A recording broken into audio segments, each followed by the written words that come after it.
हिंदू पंचांग के अनुसार चैत्र महीने के शुक्ल पक्ष की प्रतिपदा तिथि 29 मार्च शाम 4 बजे 2 मिनट से शुरू हो रही है, जो 30 मार्च दोपहर 12 बजे 2 मिनट पर समाप्त होगी। ऐसे में चैत्र नवरात्रि का आरंभ 30 मार्च से हो रहा है, जो 7 अप्रैल 2025 को समाप्त होगी। कलश स्थापना की बात करें तो कलश स्थापना नवरात्रि की पूजा का एक महत्वपूर्ण हिस्सा होता है। इस दौरान विशेष मुहूर्त में कलश स्थापना करने से मां दुर्गा की कृपा प्राप्त होती है। 2025 में कलश स्थापना के लिए पहला मुहूर्त 30 मार्च 2025 को सुबह 6:01 से लेकर 10:02 तक रहेगा और दूसरा मुहूर्त अभिजीत मुहूर्त 30 मार्च 2025 को दोपहर 12:01 से लेकर 12:50 तक रहेगा। इन मुहूर्तों में कलश स्थापना करना विशेष फलदायक होता है। आप इन समयों में अपने घर या पूजा स्थल पर कलश स्थापित कर सकते हैं। नवरात्रि के दौरान कुछ खास नियमों का पालन करने से माता दुर्गा की कृपा प्राप्त होती है। सबसे पहले काले रंग के वस्त्र पहनने से बचें। धार्मिक मान्यताओं के अनुसार काला रंग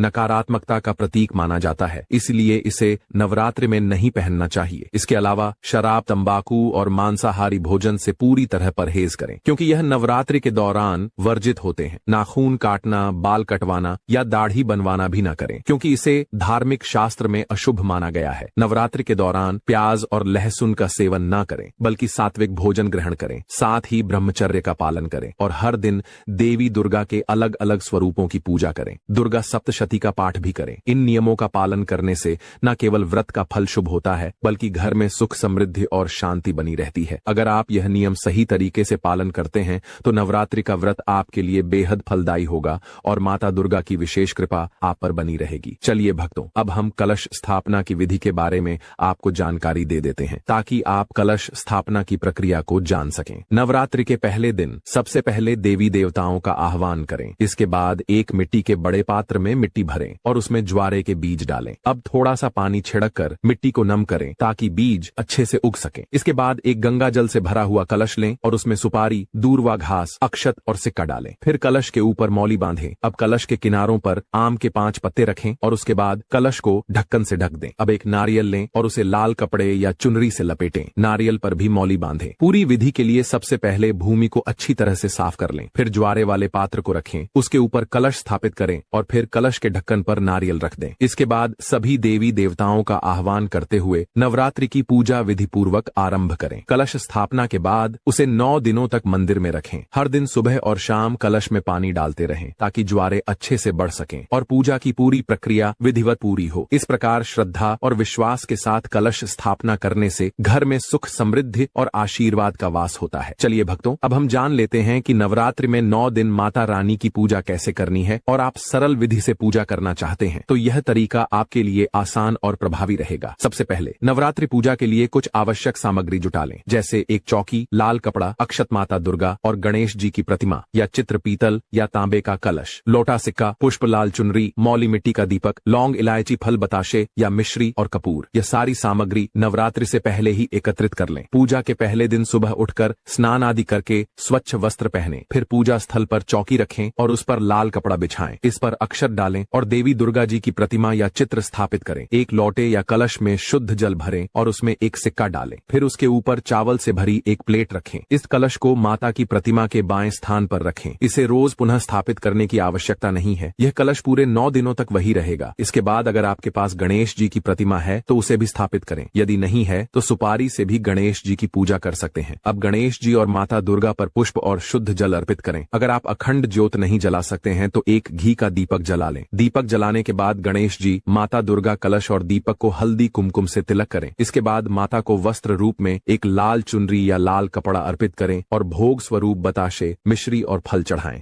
हवन के स्थान पर आप एक मिट्टी के दीपक में कपूर जलाकर उसमें लौंग का एक जोड़ा डाल सकते हैं। यह हवन पूरे घर में सकारात्मक ऊर्जा का संचार करेगा। यह दीपक और कपूर 9 दिनों तक जलता रहे। इससे वातावरण में शुद्धता और सकारात्मकता बनी रहती है। अगर आप कन्या पूजन नहीं कर सकते हैं तो घर पर छोटी कन्याओं को बुलाकर उन्हें फल प्रसाद, मिठाई या दही जलेबी खिला सकते हैं और श्रद्धा अनुसार दान दक्षिणा भी दे सकते हैं। इसके अलावा आप माता के भजन सुन सकते हैं और उनकी आरती कर सकते हैं। पूजा के अंत में दीपक और धूप दिखाकर माता दुर्गा और गणेश जी की आरती करें। आरती के बाद अपनी किसी भी भूल चूक के लिए भगवान से क्षमा मांगे। यह नवरात्रि पूजा का सरल और प्रभावी तरीका है। सबसे महत्वपूर्ण बात यह है कि आपकी श्रद्धा और आस्था माता दुर्गा के प्रति सच्ची होनी चाहिए, क्योंकि यदि आप सच्चे मन से पूजा करते हैं तो देवी की कृपा निश्चित रूप से आप पर बरसती है। दोस्तों, वीडियो में आगे की जानकारी बताने से पहले यदि आपने अभी तक कमेंट बॉक्स में जय माता लक्ष्मी नहीं लिखा है तो जय माता लक्ष्मी जरूर लिखें। जब आप हमारे कमेंट बॉक्स में जय माता लक्ष्मी लिखते हैं तो हमें बहुत अच्छा लगता है, और जब आप हमारी वीडियो को लाइक करते हैं तो हमारा उत्साह बढ़ता है, जिससे हम आपके लिए और भी उपयोगी जानकारी ला पाते हैं। चलिए भक्तों, अब हम जान लेते हैं कि चैत्र नवरात्रि में कौन कौन से काम नहीं करने चाहिए। नवरात्रि में भूलकर भी यह 6 काम न करें, नहीं तो माता दुर्गा नाराज हो सकती है और घर की बरकत प्रभावित हो सकती है। भक्तों, चैत्र नवरात्रि का पावन पर्व आ चुका है। यह सिर्फ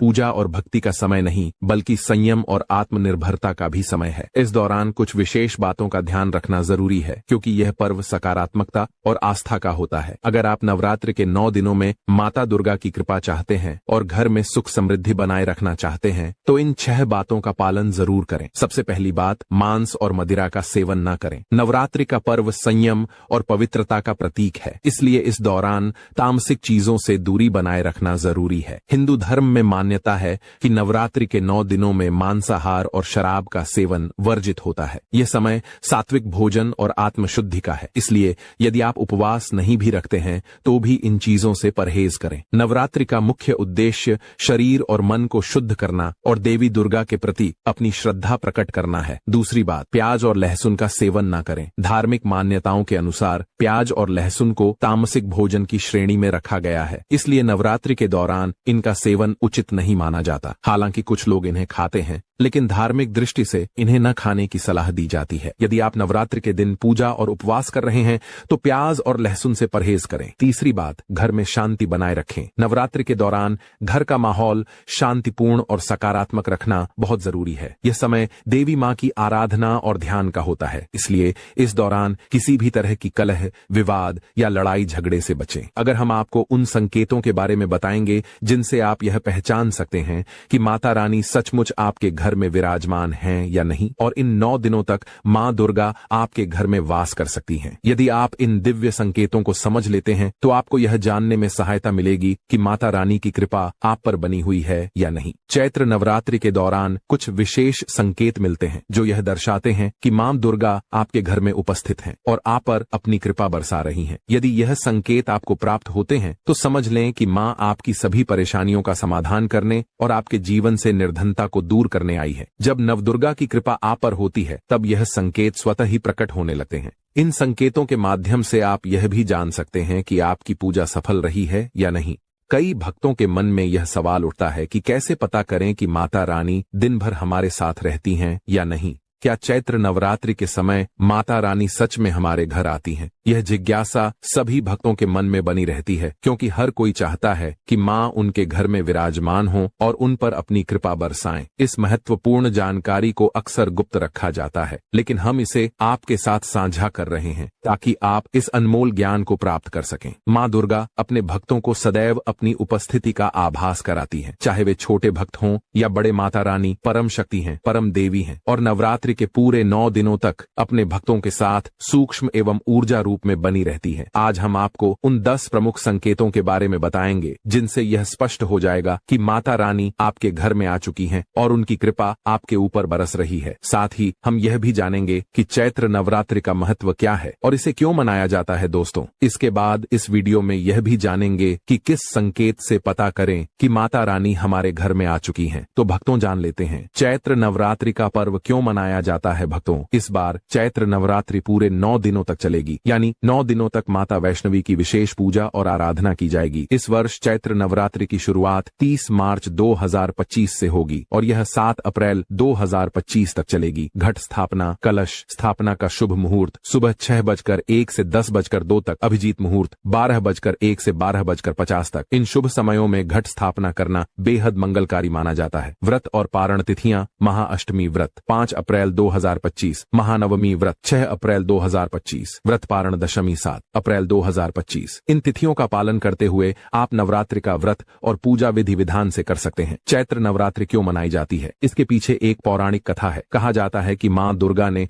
राक्षस महिषासुर का वध किया था। महिषासुर को भगवान ब्रह्मा से अमृता का वरदान मिला था, जिससे वह अत्याचार करने लगा। जब उसका आतंक बहुत बढ़ गया तो सभी देवता भगवान ब्रह्मा, विष्णु और महेश के पास गए और मां आदिशक्ति का आह्वान किया। भगवान शिव, विष्णु और अन्य देवताओं के तेज से एक दिव्य ज्योति प्रकट हुई जो एक स्त्री रूप में बदल गई। यही मां दुर्गा थीं। सभी देवताओं ने उन्हें अपने अपने अस्त्र शस्त्र प्रदान किए। इसके बाद मां दुर्गा और महिषासुर के बीच 9 दिनों तक भयंकर युद्ध हुआ और 10वें दिन मां ने महिषासुर का वध कर दिया। इसी कारण इन 9 दिनों को नवरात्रि के रूप में मनाया जाता है। शास्त्रों के अनुसार चैत्र नवरात्रि का विशेष आध्यात्मिक महत्व है। यह व्यक्ति को मानसिक और शारीरिक रूप से मजबूत बनाता है। इससे आध्यात्मिक शक्ति बढ़ती है और नकारात्मक भावनाओं जैसे क्रोध, अहंकार, ईर्ष्या आदि से मुक्ति मिलती है। मन और शरीर शुद्ध होते हैं, जिससे बुद्धि स्वाभाविक रूप से सकारात्मक कार्यों में लगती है। कैसे पहचानें कि माता रानी आपके साथ हैं? अगर माता रानी आपके साथ होती हैं तो आपको कुछ दिव्य संकेत मिल सकते हैं। पूजा के दौरान अचानक आंसू आना। अगर आप ध्यान और पूजा करते हुए भावुक हो जाएं और आपकी आंखों से आंसू बहने लगे तो समझ लें कि माता रानी की कृपा आप पर बनी हुई है। ऐसा लगना कि कोई आपके पीछे खड़ा है। अगर आपको पूजा के दौरान यह अनुभव हो कि कोई दिव्य शक्ति आपके आसपास है तो जान लें कि माता रानी अपनी ऊर्जा स्वरूप में आपके साथ हैं। भक्तों,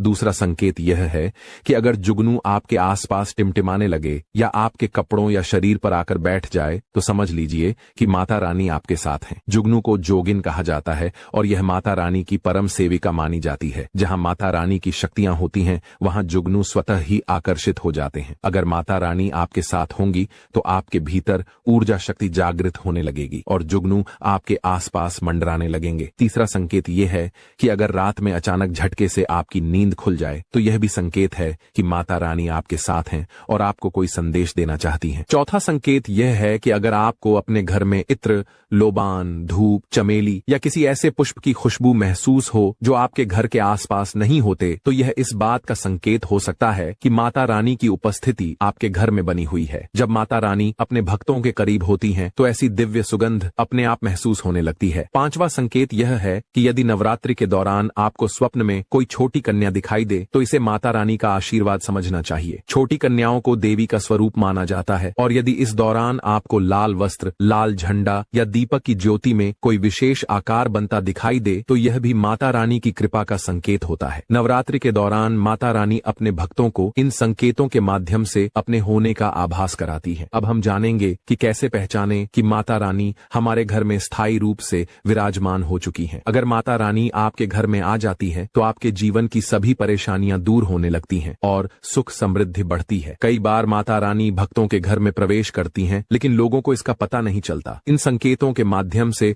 आप पहचान सकते हैं कि माता रानी आपके घर में आई हैं या नहीं। अगर माता रानी आपके घर में विराजमान होती हैं तो घर में अचानक सकारात्मक बदलाव आने लगते हैं, दुख दूर होने लगते हैं और सफलता के नए मार्ग खुलने लगते हैं। भक्तों, अगर आप चाहते हैं कि आपकी कोई भी मनोकामना तुरंत पूरी हो तो आपको कुछ विशेष कार्य करने चाहिए। इन दिनों में सच्चे मन से की गई भक्ति का प्रभाव शीघ्र ही दिखने लगता है और माता दुर्गा अपने भक्तों को तुरंत फल प्रदान करती हैं और इस समय गलत कर्म करने से माता रानी की चेतना सक्रिय होती है। इसलिए अगर हम कोई बुरा काम करें तो उसका परिणाम तुरंत दिखाई देता है और माता रानी दंड भी देती हैं। चैत्र नवरात्रि के पूरे 9 दिनों में हमें पूरी तरह से सात्विक रहना चाहिए। इन दिनों में सभी प्रकार के छल, कपट और द्वेष को त्याग देना चाहिए। जब माँ दुर्गा किसी घर में प्रवेश करती हैं तो वह स्थान अत्यंत पवित्र और दिव्य ऊर्जा से भर जाता है। कहा जाता है कि उस घर में रहने वाले सभी लोगों की सोच आध्यात्मिक हो जाती है और वातावरण शांतिपूर्ण हो जाता है। यदि आपके घर में कुछ विशेष संकेत दिखने लगे तो समझ लें कि माता रानी आपके घर में विराजमान हो चुकी